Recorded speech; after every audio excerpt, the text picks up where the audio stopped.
Bonjour et bienvenue sur cette vidéo de l'association Art, Bien-être et Culture où nous vous proposons aujourd'hui quelques idées pour vos loisirs créatifs. Cette vidéo va se dérouler en 3 parties. Première partie, je vais vous montrer là des photos des créations réalisées par Cyndia. Deuxième partie, ce sera une vidéo que j'ai déjà tournée où je vous présente mes créations et un projet en cours. Et puis, troisième partie, je vous montrerai une idée de création pour vos tables de fête. Et puis, ce sera le mot de la fin. C'est parti! J'ai pris ma petite fiche. Première photo, première et deuxième photo, vous pouvez voir donc des citrouilles.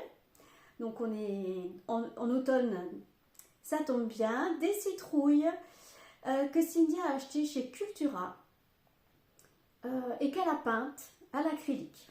Alors c'est un projet qui peut être fait avec des enfants, déjà d'un certain âge, hein, pas trop petit. Il y a aussi une toile d'araignée que visiblement elle a achetée chez Cultura et qu'elle a peinte aussi en noir. Vous pouvez voir aussi des citrouilles en papier que je trouve personnellement très jolies. Elle les a faites grâce à un tuto sur YouTube.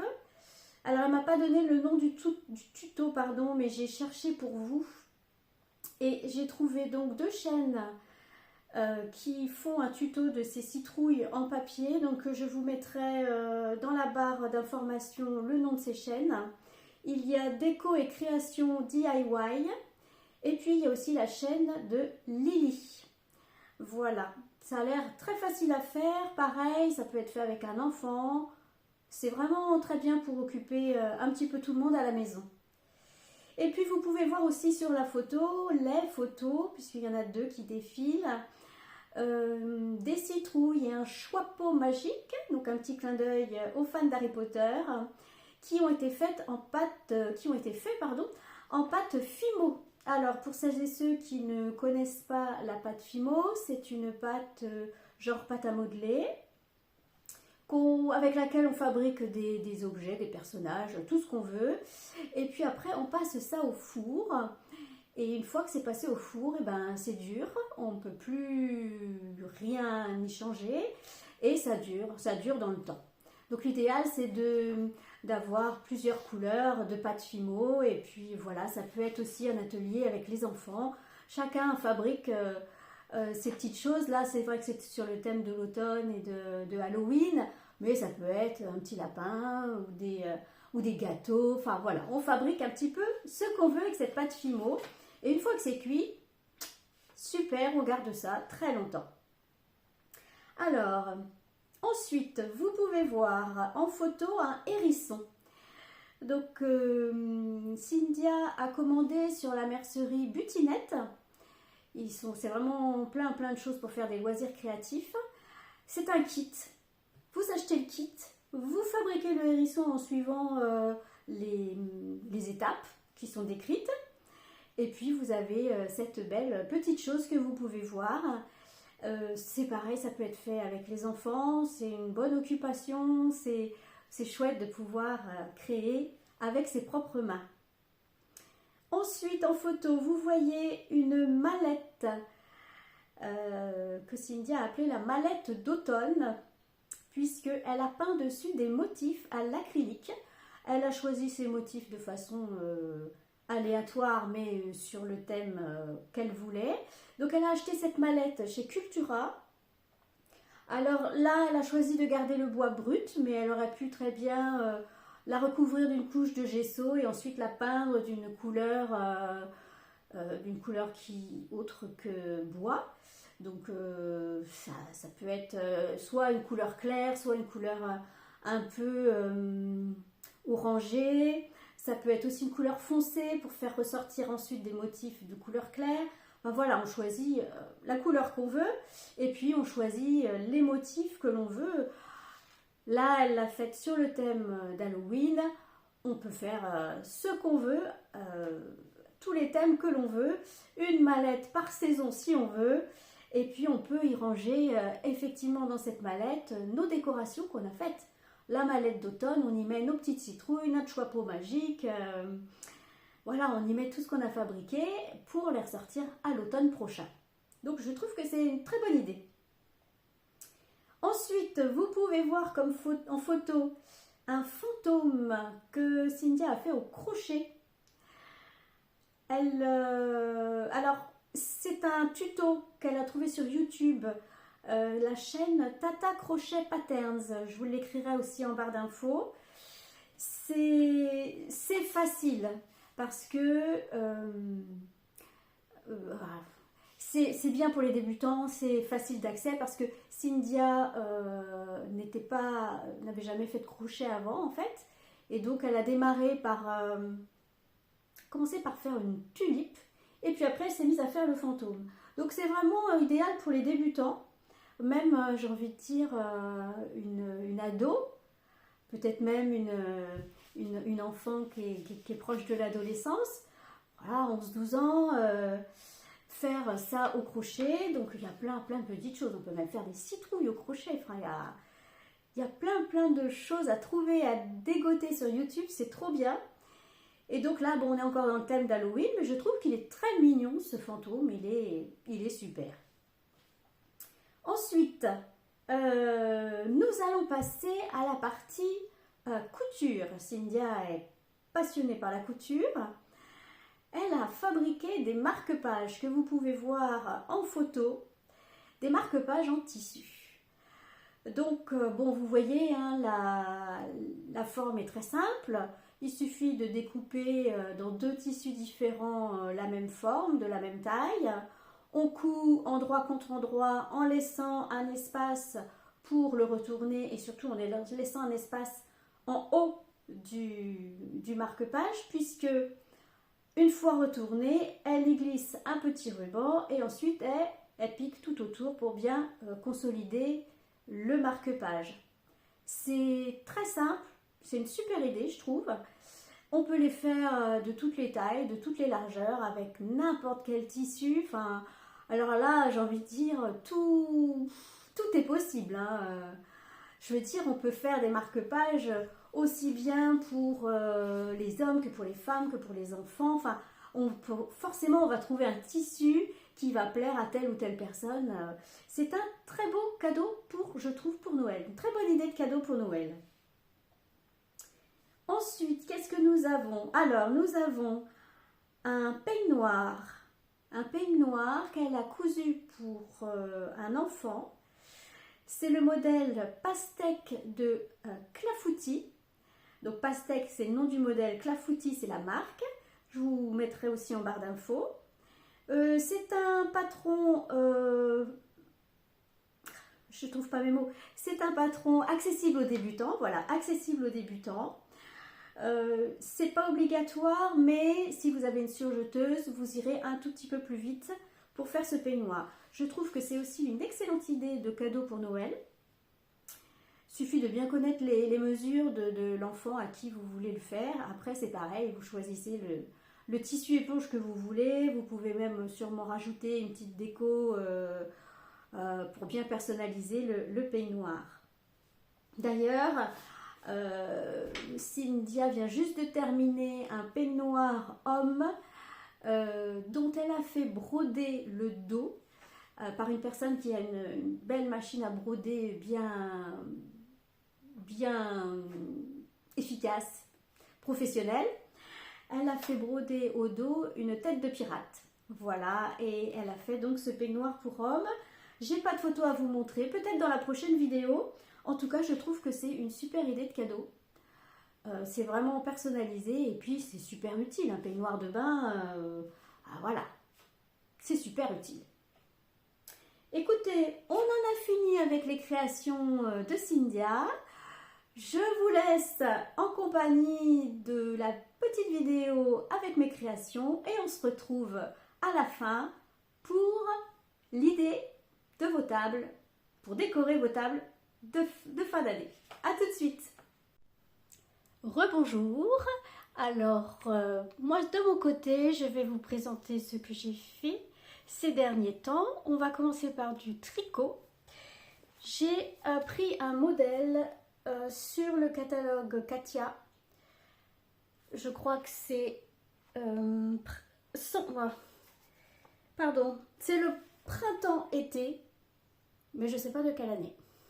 J'ai cherché, je n'ai pas trouvé l'année. J'imagine que c'est 2024, mais voilà. Donc un catalogue où il n'y a que des modèles pour enfants. Et moi, j'ai choisi de faire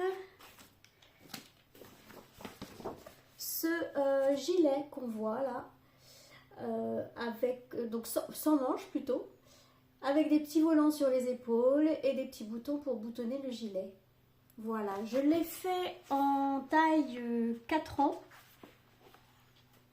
et il fallait, c'est-à-dire que dans le magasin où j'étais, moi, je ne suis pas très fournie en magasin, mais là j'étais sur Rodez dans un magasin que je ne connaissais pas.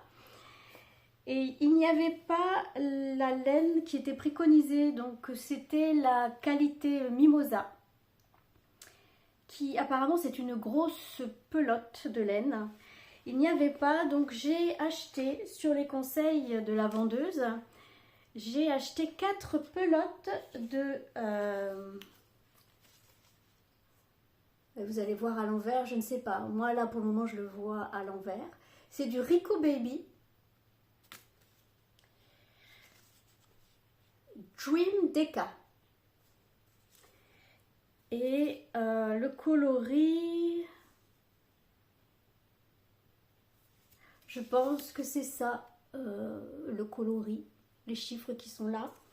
C'est de la laine comme ceci, qui est vraiment, elle est toute douce, c'est vraiment pour les enfants cette laine-là. Hein.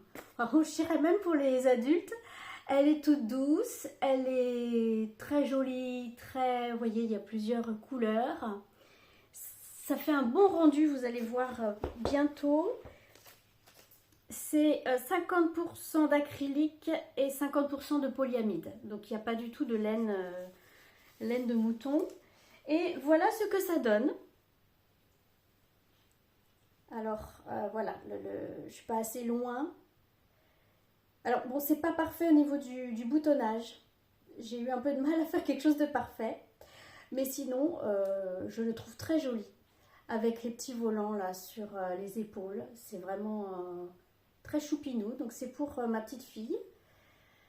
Et il y avait soit 2 ans, soit 4 ans, soit 6 ans. Donc bon, moi j'ai pris du 4 ans. Donc elle va peut-être pas le mettre tout de suite. Elle va le mettre peut-être au beau jour. Voilà. Et j'ai utilisé presque 3 pelotes pour faire ce gilet qui est vraiment, vraiment tout doux. Hein. Vraiment, il est super. 3 pelotes pour faire ce gilet et donc il me restait plus d'une pelote.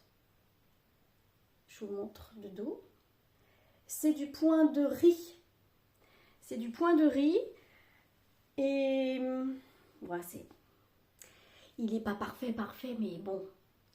Je suis pas encore au stade où il y a des tricoteuses qui tricotent sans regarder leurs aiguilles. Alors là, moi, j'en suis pas là. Hein. J'en suis pas là du tout. C'est du point de riz. Et donc, il me restait plus d'une pelote. Donc, je me suis dit, qu'est-ce que je vais faire? Et je suis tombée sur un tuto de Isa Crochet qui montrait comment faire un béret avec donc plusieurs tailles. Et du coup, et ben voilà, j'ai fait un béret pour ma petite fille. Donc j'espère qu'il va lui aller parce que là je vais lui envoyer par la poste. Il est vraiment super beau. Enfin moi je trouve alors je parle pas de mon béret, je parle du motif. Le motif est vraiment très joli, le modèle est très joli. Donc un tuto de Isa Crochet. Isa Crochet qui explique très bien. Moi j'étais plutôt de la team tricot, donc le crochet j'en avais fait un petit peu mais voilà, j'étais, on va dire, un peu plus à l'aise au tricot qu'au crochet. Et en fait, c'est super facile. Ça monte vite et puis ça fait vraiment des jolies choses. Donc voilà, un petit béret. Donc pareil pour ma petite fille elle a 2 ans et demi. Donc bon, j'espère qu'il va lui aller. Voilà. Donc ça, c'est le côté tricot. Et du coup, maintenant, j'ai commencé à faire au crochet un gilet grâce à un tuto de Lydia Crochet qui explique aussi super bien. Franchement, c'est génial. C'est un gilet, le modèle s'appelle Catherine. Et c'est vraiment extrêmement bien fait parce que au fur et à mesure que vous montez le gilet, donc on commence par le haut, au fur et à mesure qu'on monte le gilet, on s'arrête de faire les augmentations une fois qu'on a eu l'aisance nécessaire au niveau des manches. On s'arrête de faire le col en V une fois, c'est-à-dire on s'arrête de faire les augmentations aussi au niveau du col une fois qu'on a obtenu l'aisance suffisante pour notre poitrine. Et c'est pareil, on s'arrête à la longueur qu'on veut notre gilet. Donc on peut en vouloir un court, un moyen, un long, c'est comme on veut. Et les manches, donc j'imagine que ça va être pareil, on va pouvoir arrêter une fois qu'on aura la bonne taille de manche. Donc il est vraiment adaptable à toutes les tailles. Bon, il y a quand même au départ un nombre de mailles préconisé en fonction si c'est du S, du M, du L, etc. Et puis une fois que vous êtes parti là-dessus, mais écoutez, ça se fait très facilement. Alors je suis juste un peu déçue par la laine que j'ai achetée parce que je l'ai achetée sur internet. Parce que comme je vous expliquais, je ne suis pas très fournie en magasin de laine. Et donc j'espérais que ce soit un marron un peu plus subtil. Il disait taupe. Alors je me disais taupe, ça doit être subtil. Bon, ce qu'on voit sur l'ordi, sur l'écran, c'est pas toujours pareil. Et donc voilà, la couleur que ça donne. Et voilà le gilet. Donc pour le moment, les manches, il faudra que je les reprenne par la suite. Et là, donc je suis en train de descendre le long du corps. J'ai arrêté de faire le col en V puisque moi j'ai obtenu l'aisance que je voulais. J'ai arrêté les augmentations au niveau de la manche puisque j'ai obtenu l'aisance que je voulais. Et je descends tranquillement jusqu'à la longueur désirée. Donc c'est une laine complètement acrylique. J'ai mis du temps à la choisir. Et après je me suis dit non mais je vais prendre une laine pas chère. Comme ça si je me loupe, j'aurai pas trop de regrets. Bon après voilà, quand on prend une laine pas chère, on a du pas cher. Et comme je trouve ce marron un petit peu terne, hier j'ai été acheter une pelote pour faire le bord des manches et faire toute l'encolure pour essayer d'éclairer un peu, de donner un peu d'éclat au gilet. Et donc voilà, j'ai acheté cette pelote de laine qui est douce. Bon, pas hyper douce comme la Rico Baby que je vous ai montré tout à l'heure, mais elle est douce. C'est c'est encore la marque Rico. Pourtant, j'étais dans une petite mercerie, pas au même endroit que pour les autres. Voilà, Essential, Merino Plus, DK et Tweed. Merino plus Tweed. Et donc en DK.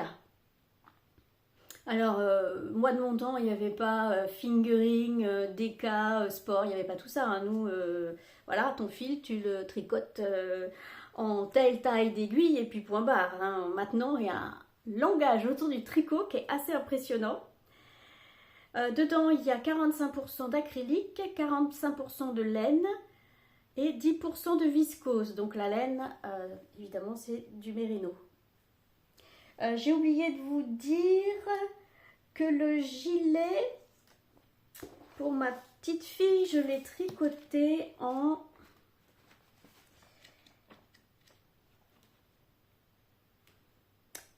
aiguille 3,5. Voilà, 3,5. Et le béret, par contre, je l'ai fait en... Attendez que je vous dise pas de bêtises. Je l'ai fait en 4. Crochet numéro 4. Et là, du coup, là, mon gilet, je suis en train de le crocheter en 4,5. Alors, ça monte vite. L'avantage, c'est que j'ai pas besoin de penser. Et ça me va très bien parce que le soir, quand je suis fatiguée, et ben, plutôt que de rester à rien faire dans le canapé, et ben, au moins, je construis quand même quelque chose. Donc voilà, donc je pense que le bord des manches et l'encolure, ça devrait être sympa avec cette laine-là. On verra bien. Je vais essayer. Si c'est pas beau, je ferai tout en marron et puis voilà. Donc la laine que j'utilise pour le gilet, c'est de la DMC Nitty 4.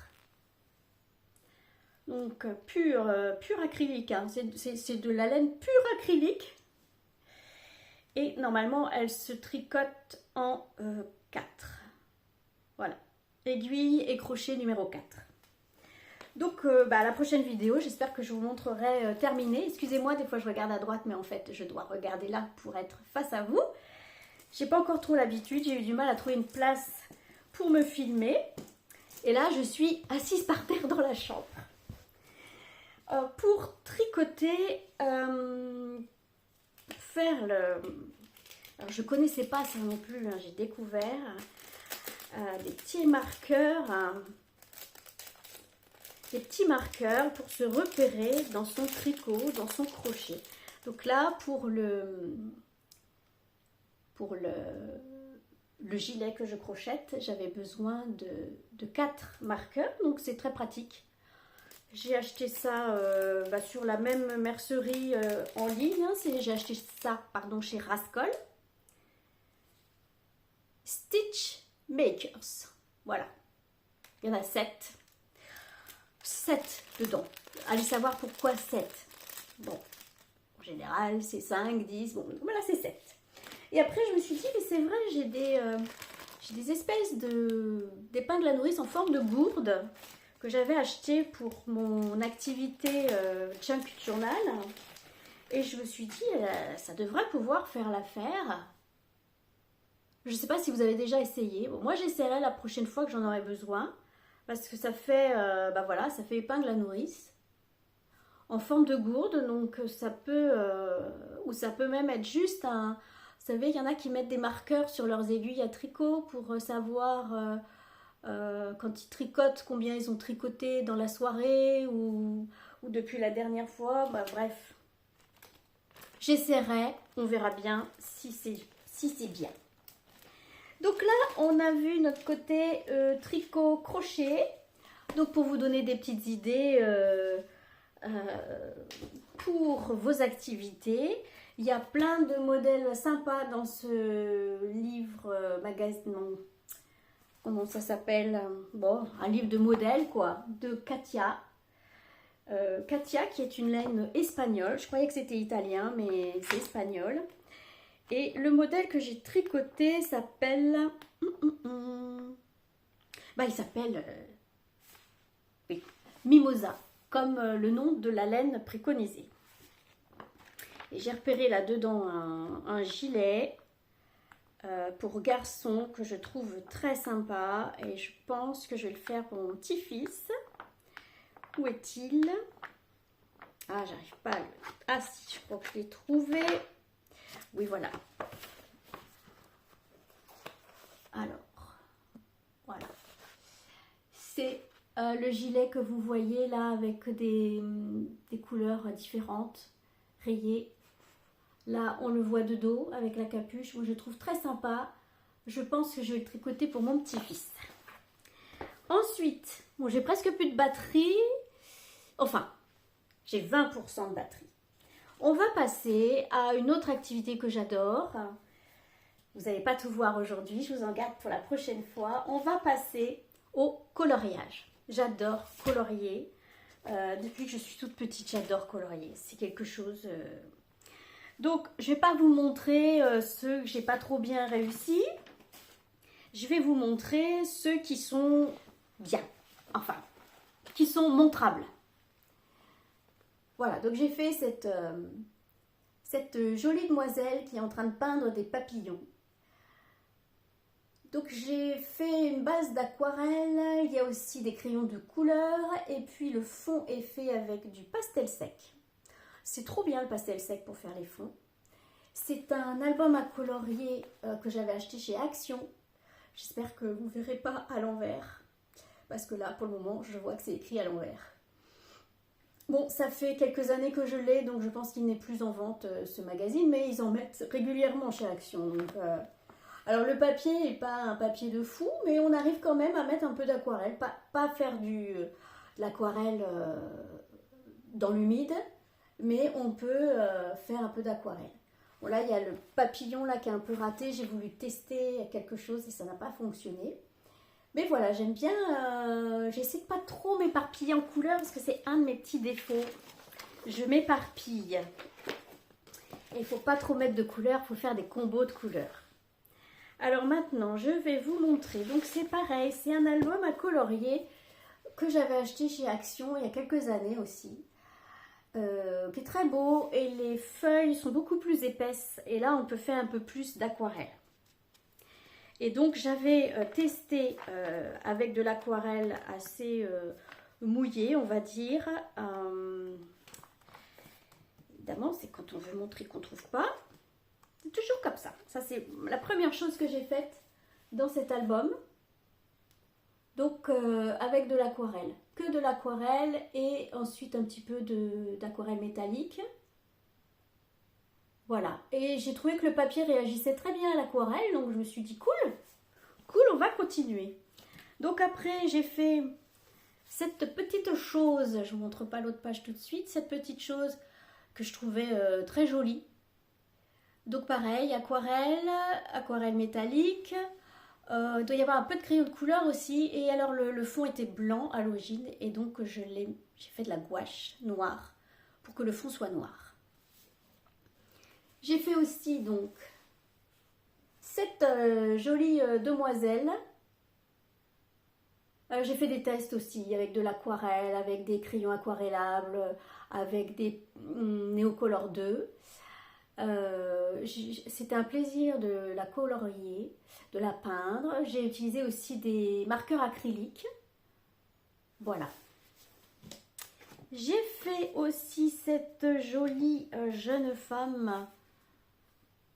Pareil, là, il n'y a que de l'aquarelle. Dans mes souvenirs, que de l'aquarelle. Je l'ai trouvé génial, le modèle. Et du coup, c'est vrai que quand le modèle est beau et nous plaît, bah, on arrive à des résultats très sympas. Et puis, le dernier que j'ai fait là-dedans, parce que du coup, je me suis acheté des crayons de couleur, parce que j'étais pas forcément très bien équipée. J'ai acheté 72 crayons de couleur de chez Castle Art. Ça n'a pas été facile de choisir parce qu'avec tous les tutos et les comparatifs qu'on peut voir sur YouTube, et les Brutfuner et les je sais plus comment ils s'appellent, les Kali, je sais plus. Et alors après les Polychromos, enfin après ça fait un budget quoi. Et là, Castle Art, je trouvais que c'était un budget bien moyen. Avec une qualité très sympa. Donc voilà ce que j'ai fait. Donc la robe c'est un fond d'aquarelle. Bon, je suis pas très sûre de mes choix de couleurs, mais voilà, il y a donc du crayon de couleur, il y a aussi du pastel sec en fond, et puis il y a du stylo gel pailleté pour tous les trucs roses de la robe là, les détails roses de la robe. Et aussi sur les œillets un petit peu. Voilà, la couronne. Voilà. C'est vraiment, vraiment agréable d'utiliser les crayons de couleur et de faire des dégradés. Bah, moi, j'adore, quoi. J'adore. C'est comme ça. Et du coup, je me suis acheté une petite merveille. C'est, voilà, Voyage au pays des rêves. Je le trouvais tellement magnifique que j'ai acheté cet album à colorier. Donc vous pourrez trouver sur YouTube une présentation de cet album qui est vraiment très très beau. Alors je suis tranquille un moment. Hein. Là je suis tranquille un moment parce que bah, quand vous voyez ne serait-ce qu'une double page comme ça, que vous voyez tous les détails.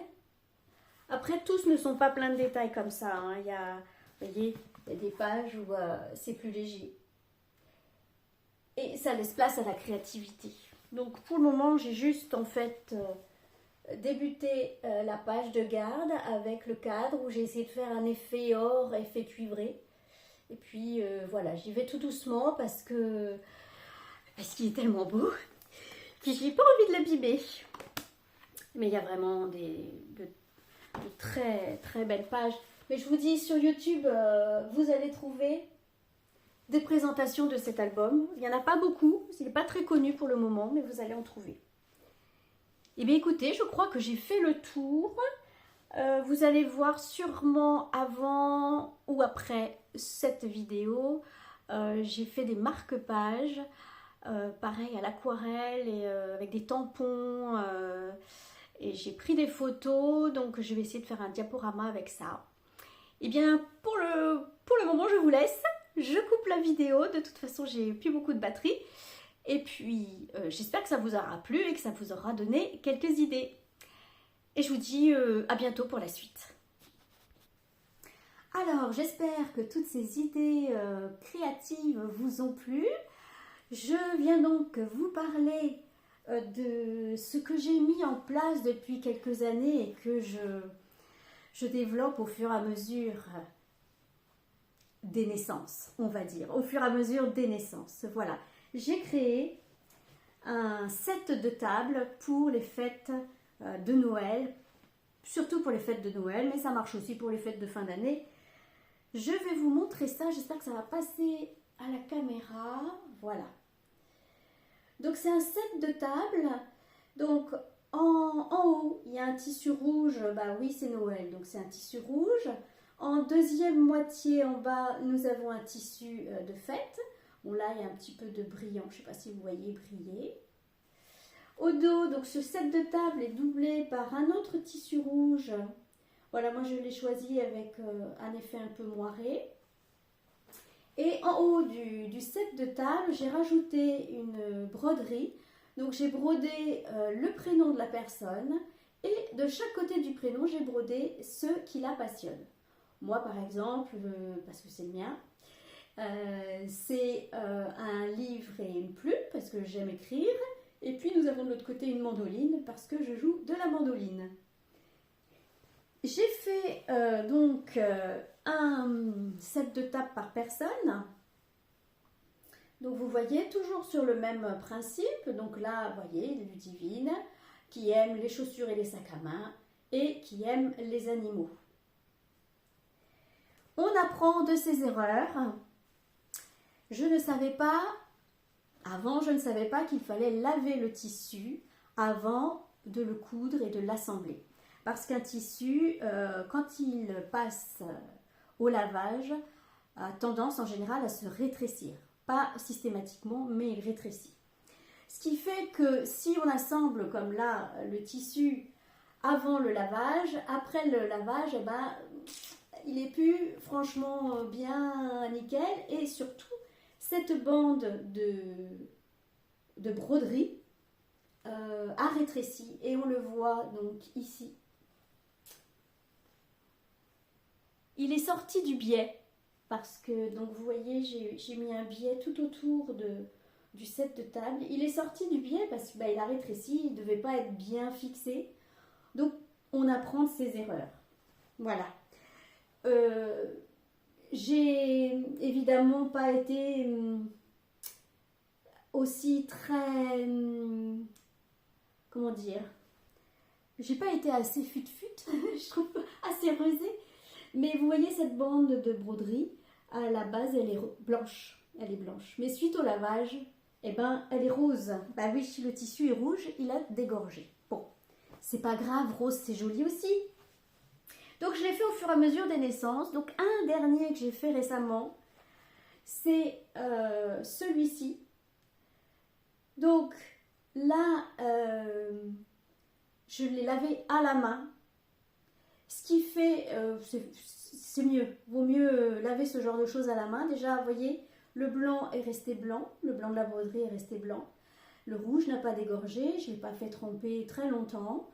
Et en plus, eh ben, je pense que ça va mieux durer dans le temps parce que la machine à laver, quand même, ça malmène un petit peu le tissu. Le prochain que je vais faire, eh ben, je vais laver le tissu avant. Pour, quand je vais l'assembler, il aura sa forme définitive, j'espère.